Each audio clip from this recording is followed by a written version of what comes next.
Good afternoon, everybody, and welcome to a chat with Glendora, Soul to Soul. I have a very special friend of whom I'm very, very fond, and he did a speech a couple of weeks ago at Boston College, Boston, Massachusetts, and I have asked him to share it with us. Dr. Gordon Bermant, please tell us your speech. Well, thank you very much, Glendora. I'm honored to be here on your show.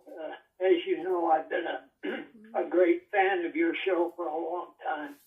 Excuse me, I gotta get a sip of water here. Okay, H2O. And yeah, since you invited me to share this talk with you, I've spent quite a bit of time looking over it, wondering about how to make it as appropriate as possible for a chat with Glendora. And I've decided I'm not going to read it to you because it will sound too formal. Okay. So I want to kind of talk through it in the time that we have to explain what it is I do. Yeah, I like that. I like that very much. Go ahead. Okay. I want to introduce a couple of ideas. And the first one is the spiritual salon. S-A-L-O-N. Spiritual salon. What is a spiritual salon?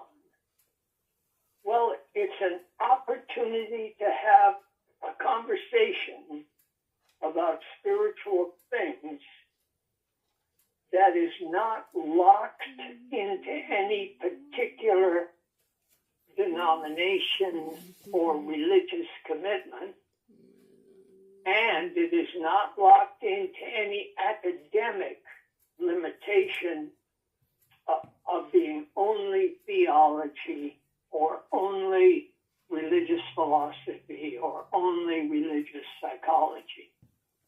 In other words, it's a way of talking about religion that's responsible and careful, but not traditionally locked in to the usual categories of talking about religion. Sounds good. What are these various categories of the disciplines? Well, I've listed some of them.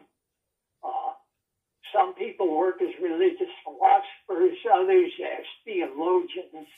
Some of these theologians are committed to being Catholic theologians or Protestant theologians of one kind or another, or Jewish theologians, Islamic theologians, Buddhists, etc., etc., etc.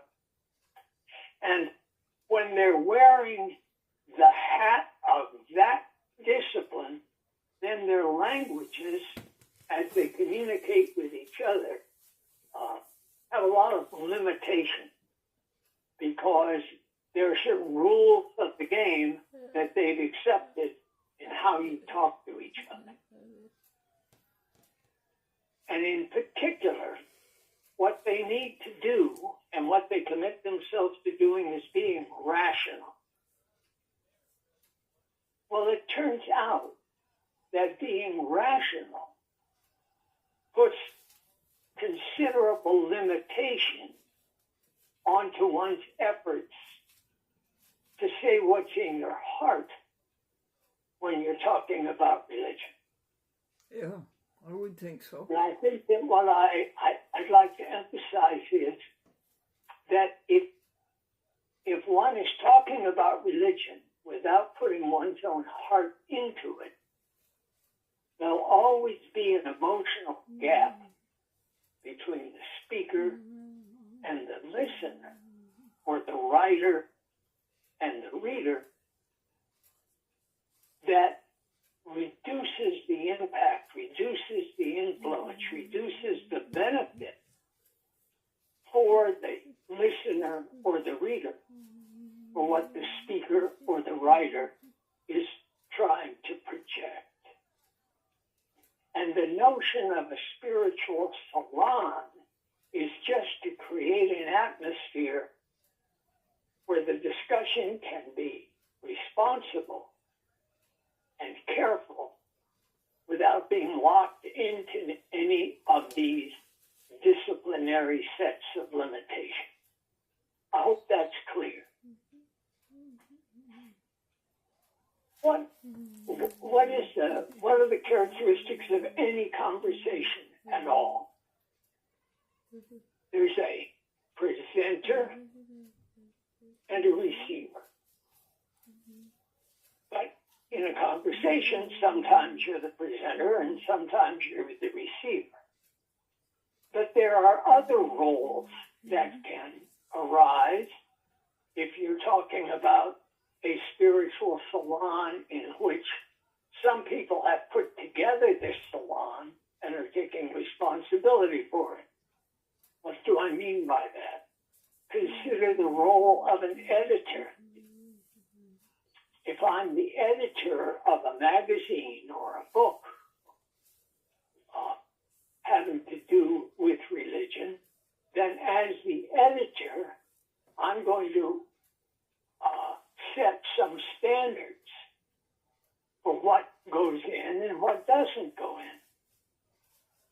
Now, what we know is if we work in this field and we try to communicate, we sometimes meet an editor, but the editor seems like a bouncer. The big person in the door who may or may not let me in to say what I want to say. And anybody who has sports in this area, and in fact, you, Glendora, had that very experience, and you had to file a lawsuit in order to be able to say what you wanted to say because there was a bouncer at a TV station who was going to try to keep you from getting into the room.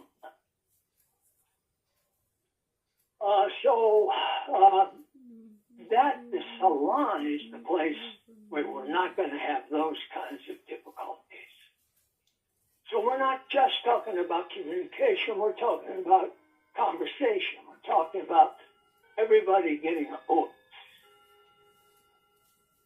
But there's another very important thing about this, which is the kinds of things that we're talking about are not just statement of facts or rational argument. So when we talk about what it means to have a conversation, we have to admit that we're doing often something other than just citing facts or making arguments. Now, here's an example. Right now, everybody's all interested in artificial intelligence. Well, I like artificial intelligence. I like the program ChatGPT because I can ask it to give me synonyms. Or in English, how many words can it give me? How many verbs can it give me to tell me how we address one another? Well, I'm going to read this out just to give you an idea of how good artificial intelligence is. Here's a list of these words. Evoke, invoke, elicit, inspire, raise, reveal, call forth, get, pull, obtain, on and on and on. This list went on for about another 20 words. Now, why is that important? When we communicate with each other, we may have different purposes, different intentions. What do we mean to do? Now, it turns out that in religious conversation, perhaps one of the most important things we can intend to do is to proclaim. So if we ask ourselves, what does it mean to proclaim something? It means to say, the speaker is saying, I believe I have a handle on the truth of some very important things, and I want want to tell you what those things are. So I want to announce the most important truth. And if you're doing it about religion, you're proclaiming about what is absolute or divine, transcendent, ultimate. And when you're proclaiming it, you are saying, I'm giving you what I believe, not just from my head, but from my heart. In fact, as we know through history, people are saying, I want to tell you, but I'm willing to risk my life to tell you.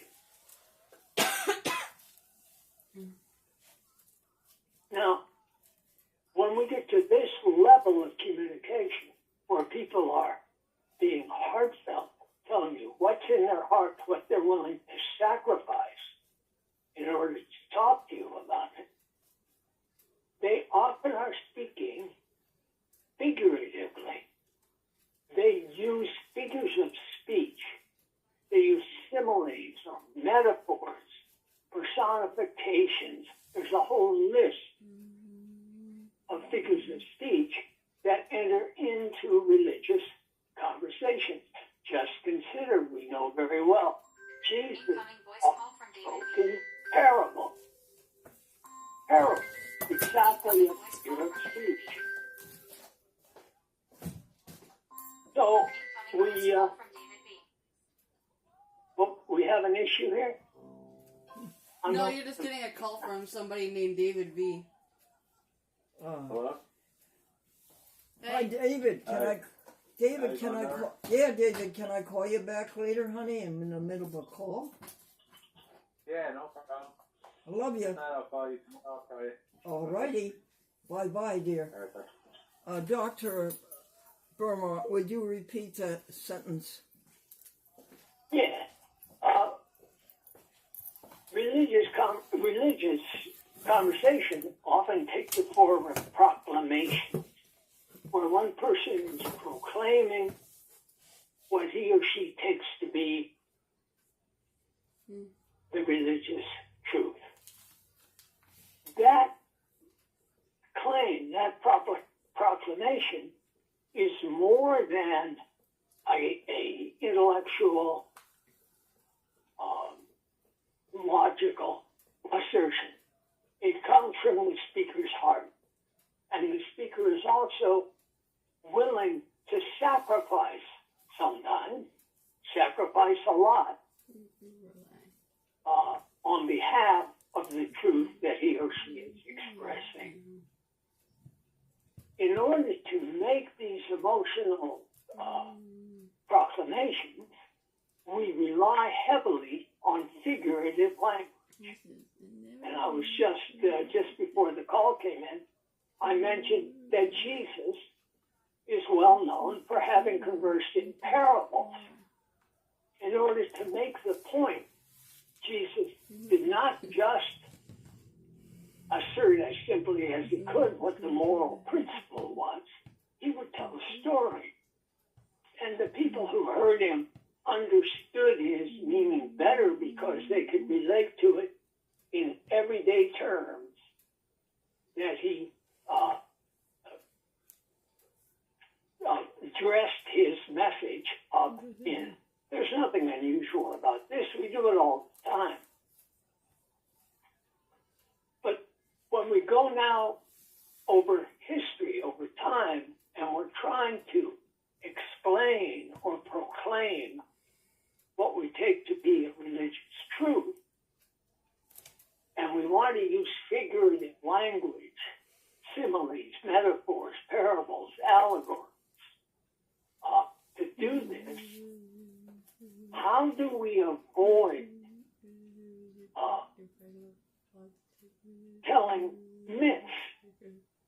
What is the role of a myth in religious conversation?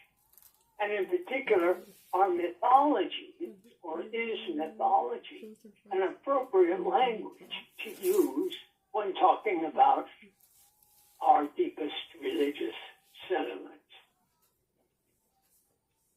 When I mentioned before the role of the editor and the bouncer, I can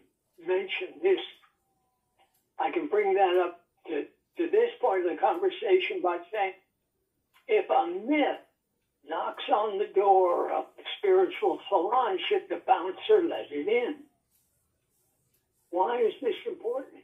Because today, Christian scholars and other scholars have emphasized that our current worldview in the Western world, one that's so deeply influenced by science and technology and rational argument, have a hard time understanding the stories that we have in our religious history going back 2,000 years, and the most important example of that is the resurrection of Jesus.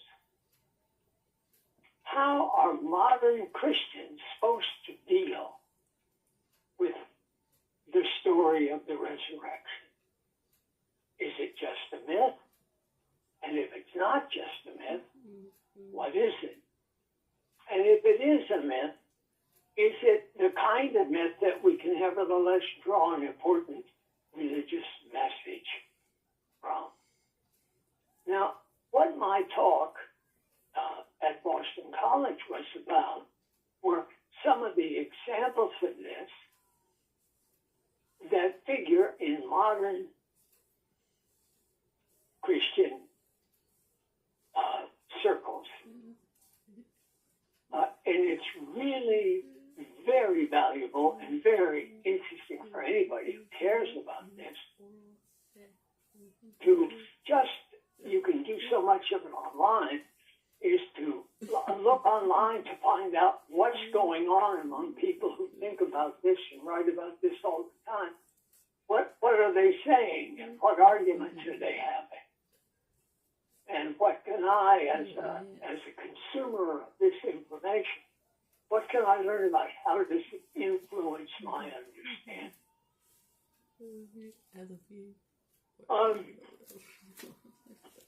One way to look at this is to say, look, we're not going to be able to eliminate myths.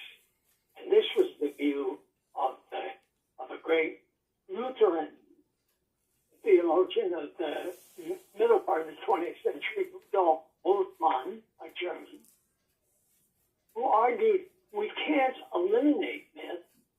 What we have to do is to learn how to interpret it to get the genuine Christian message from it.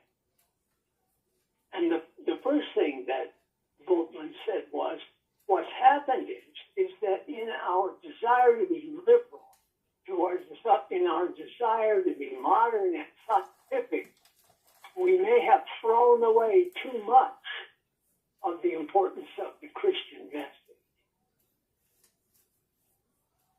And he ended up by saying, look, at a certain point, we have to take a risk.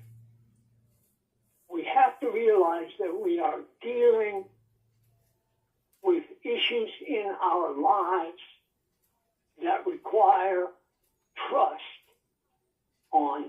in unseen, intangible realities. That means that in order to be genuinely fulfilled by the Christian message, we need to abandon all of our self-centered security. And that's what the New Testament means by the life after the Spirit or the life of faith. And Bultmann goes on to say, for this life, we must have faith in the grace of God. Now, you can find that many, many arguments about this.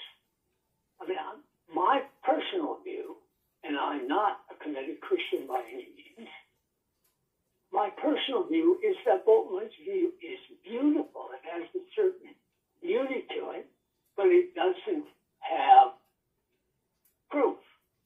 And of course, that's exactly what the point is, that these issues are beyond proof. If you are all in with an effort to lead a religious life, you need to throw away reliance on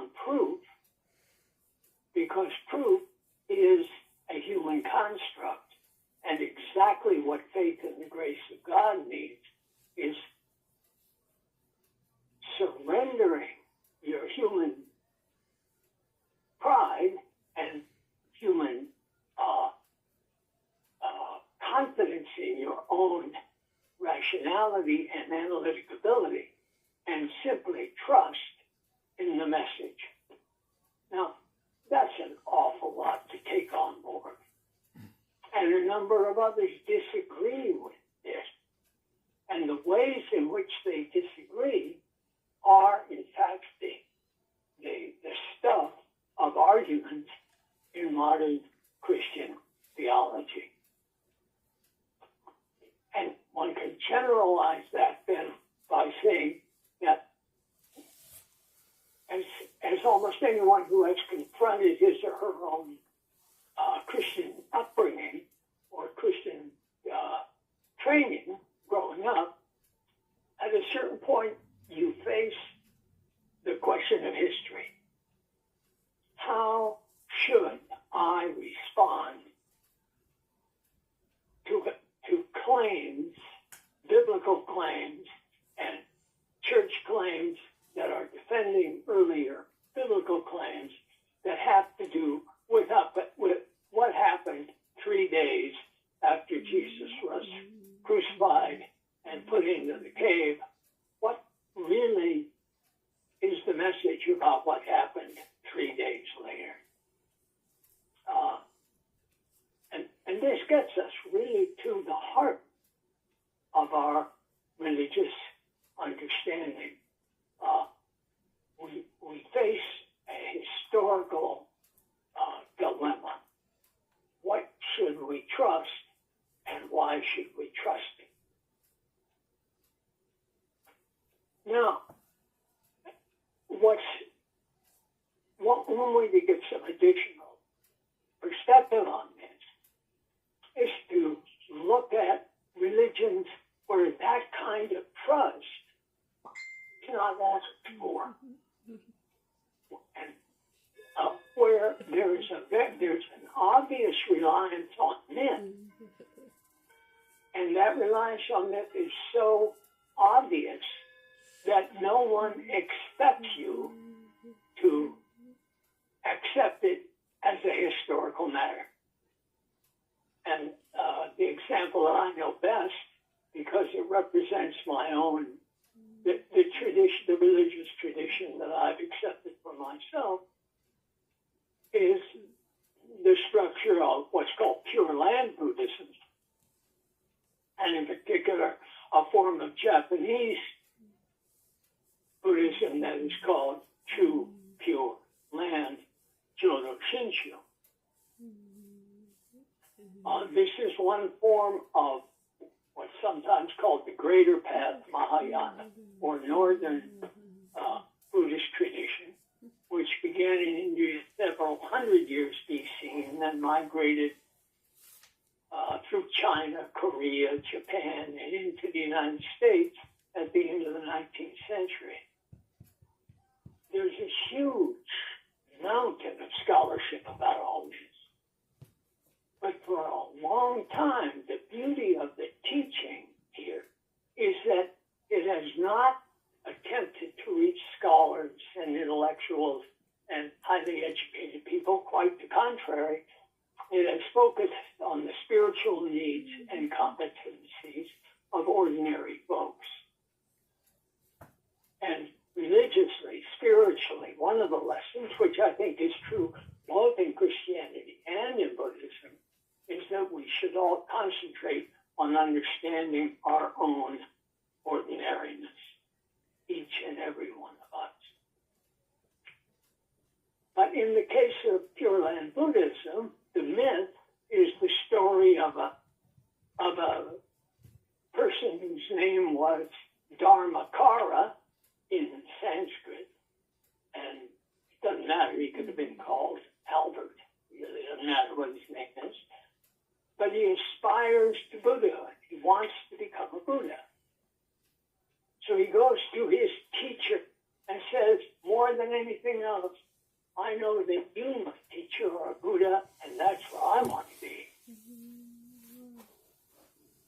So the teacher says, okay, go out to all the other teachers who are as great as I am and learn what they teach. And when you've done that, come back.